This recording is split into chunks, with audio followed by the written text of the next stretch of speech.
Good morning, students. Let's continue the chapter The Rat Trap. Fine. That day we discussed up to that the crofter served him food and he played a card game. ठीक है? So let's begin it now. The old man was just as generous with his confidences as with his porridge and tobacco. यानी वो जो crofter था जिसने उसे shelter दी थी peddler को, वो जेनरस था. ठीक है, वो हर चीज में एक्चुअली में जेनरस था, वेदर इट इज पोरेज और टोबैको और it is telling things about himself. ठीक है, तो अपने कॉन्फिडेंस को भी उसके सामने वो डिस्क्लोज कर देना चाहता था, यानी अपने सीक्रेट्स को भी वो उसके सामने डिस्क्लोज करना चाहता था. The guest was informed at once, यानी पैडलर को तुरंत ही क्या किया गया, इन्फॉर्म किया गया that in his days of prosperity, कि अपने प्रॉस्पेरिटी के दिनों में his host had been a crofter at Ramsjö iron works, कि उसका जो हॉस्ट यानी क्रॉफ्टर खुद had been a crofter at Ramsjö iron works, वो एक जमींदार था. कहाँ पर जमींदार कह सकते हैं या फिर ये कह सकते हैं a person who works on a rented farm. ठीक है, रैम्सो आयरन वर्क्स की जमीन पर क्या करता था, वो काम करता था. And had worked on the land, और वहां उसकी जमीन पर काम करता था. Now that he was no longer able to do day labour, अब वो डे लेबर नहीं कर सकता. इट वॉज इज काव विच सपोर्टेड हिम, यानी अब उसके साथ में उसकी एक काव थी जो उसे क्या करती थी, सपोर्ट करती थी. एक्चुअली में यहाँ पर बॉसी वर्ड दिया हुआ है, ये जो वर्ड है ना काव की जगह पे बॉसी लिख देता हूं मैं. It was is bossy which supported him. ठीक है, बॉसी एक लैटिन वर्ड है, देख लीजिए, Latin word boss use for a काव, जो काव के लिए यूज होता है. यानी अब उसके पास जो कमाई का संसाधन है, सोर्स ऑफ अर्निंग है, वो उसकी काव है.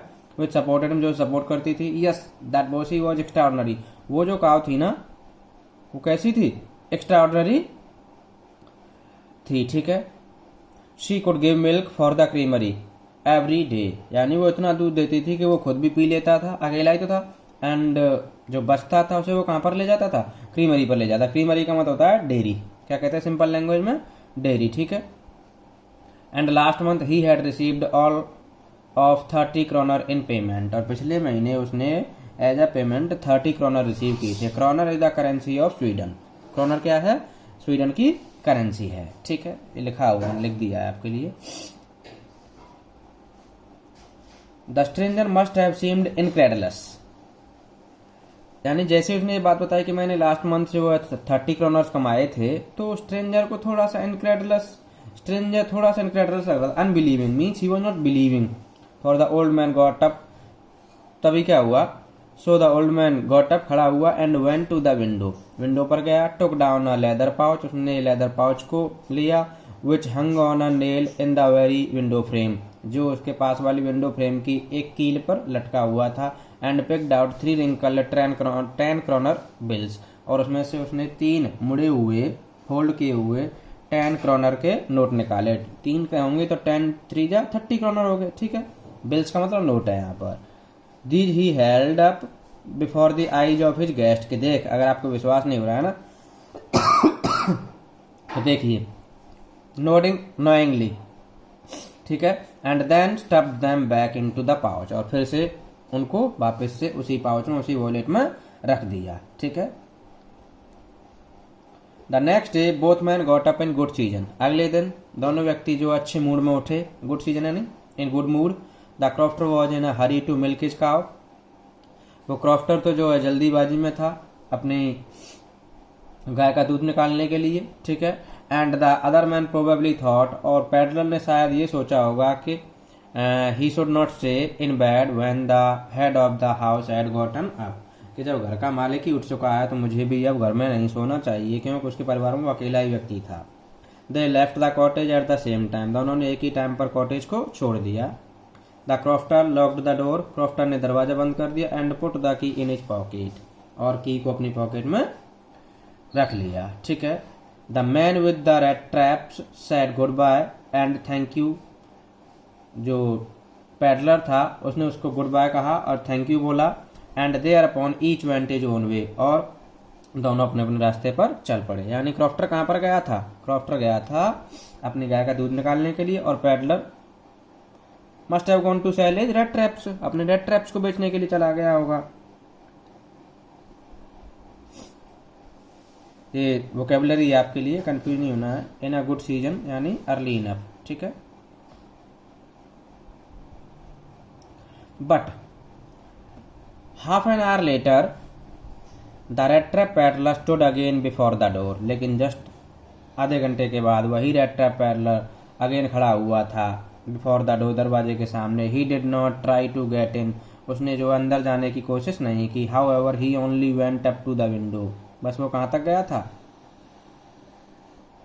ही went up to the window, window के पास गया। स्मैश्ड अ पेन यानी खिड़की के पलड़े को क्या कर दिया उसने? तोड़ दिया।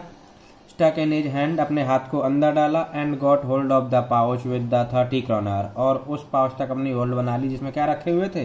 30 क्रॉनर रखे हुए थे।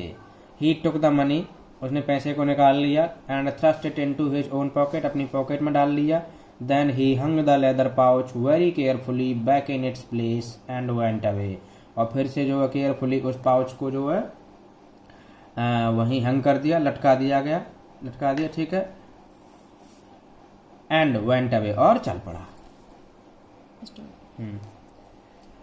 As he walked along with the money in his pocket he felt quite pleased with his smartness, जैसे ही वो जा रहा था पैसे को लेकर के, पैसा उसकी पॉकेट में रखा हुआ था, तो अपनी स्मार्टनेस पर खुश हो रहा था कि मैंने किस तरीके से देखो मूर्ख बना दिया उस क्रॉफ्टर को।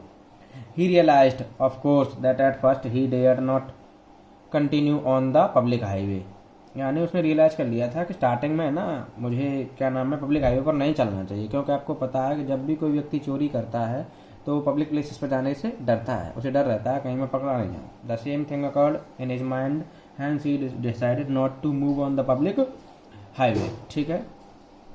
But must turn off the road, उसे रोड टर्न कर लेना चाहिए इनटू द वुड्स में। During the first hour of this caused him no difficulty, यानी पहले 1 घंटे तक तो उसे कोई भी डिफिकल्टी नहीं हुई। Later in the day it became worse, बाद में दिन में बहुत ज़्यादा बेकार हो चुका था उसके लिए। For it was a big and confusing forest, because the forest was big and confusing which he had gotten in, जिसमें वो फंस गया था। He tried to be sure, उसने श्योर करने की कोशिश की थी। To walk in a definite direction, किसी डेफिनेट डायरेक्शन में वॉक करने की। But the path twisted back and forth so strangely, लेकिन जो रास्ते थे ना उस जंगल के अंदर वो बड़े ही अजीब तरीके से इधर उधर मुड़े हुए थे, ठीक है, इधर उधर जा रहे थे।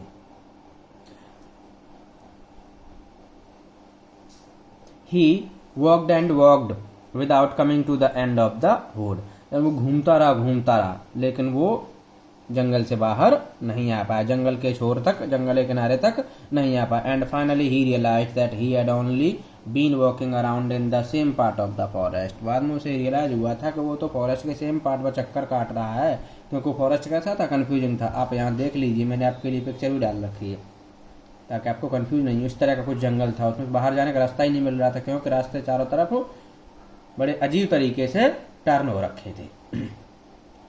All at once he recalled his thoughts about the world and the rat trap, तुरंत ही उसने अपने थॉट्स को रिकॉल किया जो रेड ट्रैप और दुनिया के बारे में थे।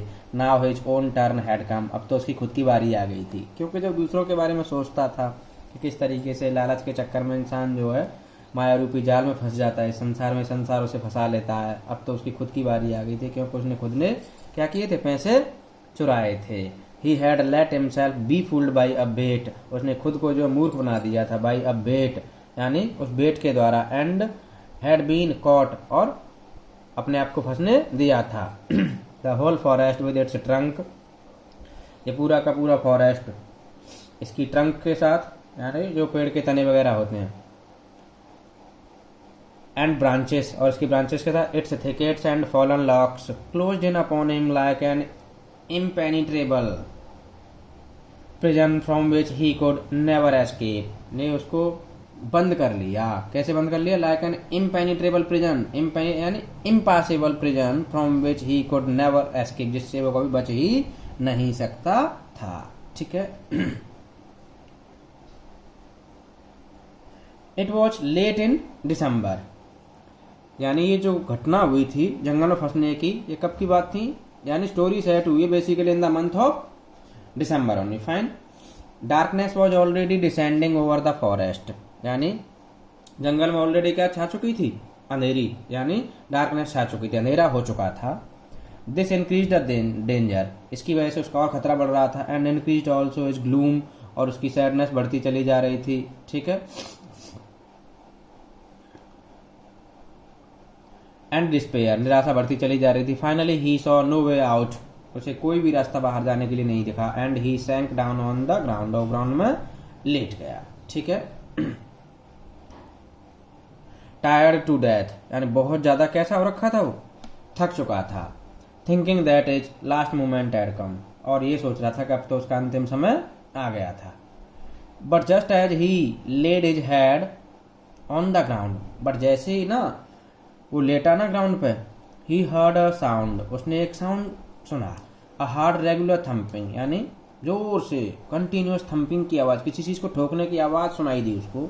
There was no doubt as to what that watch, इस बात में कोई डाउट नहीं था। As to what that watch, साफ साफ दिख रहा था कि साउंड है। ही रेज्ड हिमसेल्फ, वो उठा। दो जार the hammer strokes from an iron mill, यानी जो आवाज आ रही थी ना वो किसी आयरन मिल से एक हैमर स्ट्रोक की आवाज आ रही थी। ही थॉट, उसने सोचा, there must be people near by, कि यहाँ नजदीकी जरूर कौन होंगे? लोग होंगे। ही समन्ड ऑल स्ट्रेंथ, उसने पूरी ताकत, ही गैदर्ड ऑल स्ट्रेंथ, पूरी ताकत इकट्ठी की। गॉट अप, खड़ा हुआ। And staggered in the darkness, staggered in the direction of the sound, और जो है डिफिकल्टी के साथ साउंड की डायरेक्शन में चल पड़ा। ठीक है। The Ramsjö iron works which are now closed down, Ramsjö iron works जो अभी क्या हो चुका है? बंद हो गया है। Were not so long ago, बहुत ज्यादा पहले की बात नहीं थी, यानी स्टोरी के टाइम की बात बता रहा है। स्टोरी के टाइम से कुछ ही टाइम पहले क्या हो चुका था? बंद हो गया था। अ लार्ज प्लांट, यानी एक बड़ा प्लांट था। विथ स्मेल्टर, जिसमें क्या थी? स्मेल्टर्स वगैरह थी। स्मेल्टर होती है एक बड़ी मशीन। ठीक है। रोलिंग मिल्स, और क्या क्या थे इसमें? जो मेटल को रोल करने वाली मशीनें होती हैं जो शीट्स में कन्वर्ट करते हैं उसे रोलिंग मिल कहते हैं। ठीक है। स्मेल्टर्स थी, रोलिंग मिल्स थी। एंड फॉर्ज, और एक ढलाई घर था जहां पर लोहे को क्या किया जाता था?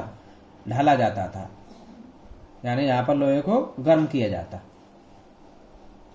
In the summer time long lines of heavily loaded barges, summer time में क्या होता था कि भारी भरकम जो बार्जेस होती थी, बार्ज यहाँ पर एक्चुअली में बोट के लिए यूज हुआ है। ठीक है। Heavily loaded barges and scows slid down the canal, यानी कैनल से होकर के आती थी। ये एक तरह की नावें ही हैं, दोनों की दोनों स्वीडिश की लैंग्वेज में लिखी हुई हैं। ठीक है। Which led to a large inland lake, जो कहां से होकर के जाती थी? लार्ज इनलैंड लेक, जो कंट्री की उनकी खुद की लेक थी। And in the winter time the roads near the mill, और विंटर के टाइम पर जो मिल के पास वाली जो रोड्स होती थी ना वर ब्लैक, वो काली पड़ जाती थी। क्यों काली पड़ जाती थी? देखिए इसीलिए पड़ जाती थी। Were black from all the coal dust which shifted down from the big charcoal crates, यानी जो चारकोल की जो क्रेट्स आती थी उन क्रेट्स में से जो छन छन करके धूल जो रास्ते में गिर जाती थी, जिसकी वजह से क्या नाम है वो क्या हो जाती थी? क्या हो जाती थी? वो रास्ता काला पड़ जाता था। ठीक है। यहाँ पर मीनिंग्स आप देख सकते हैं। Forge a shop where metal is heated. ठीक है। बार यानी a long flat bottomed boat है। स्काव भी एक बॉटम्ड बोट है। शिफ्टेड यानी डिसेंडेड लाइट, यानी धीरे धीरे करके, जैसे कि किसी का बास्केट में अगर कोई आप पाउडर लाते हो, कोल पाउडर लेके आते हो तो कोल पाउडर गिरेगा ही गिरेगा। ठीक है। So it's enough for the day, rest of the things will discuss later. Fine.